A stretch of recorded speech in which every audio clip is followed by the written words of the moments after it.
આંખ બંધ કરીને બસ એટલું જ વિચારો કે તમે સુખમાં હોય કે દુઃખમાં હોય, હર એક પરિસ્થિતિની અંદર, હર એક ક્ષણની અંદર, હર એક સ્થિતિની અંદર એ આદ્ય શક્તિ એ તમારી આંગળી છે ને એ પકડેલી છે.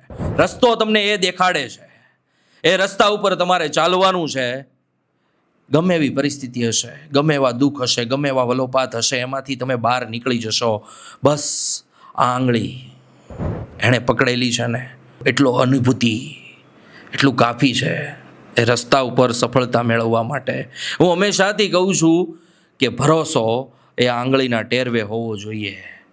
થોડી પણ શંકાની નજર એ આદ્ય શક્તિ ઉપર, એ પરમ શક્તિ ઉપર ના હોવી જોઈએ. આ દુનિયામાં બીજા કોઈ ઉપર વિશ્વાસ કરો કે ના કરો, એના ઉપર કરજો. એ ક્યારેય કોઈનો વિશ્વાસ તોડતી નથી, ક્યારેય કોઈનો તોડ્યો નથી. વાર લગાડશે પણ તમે ધાર્યું છે એનાથી 10 દરજા સારું તમારા જીવનની અંદર લાવશે.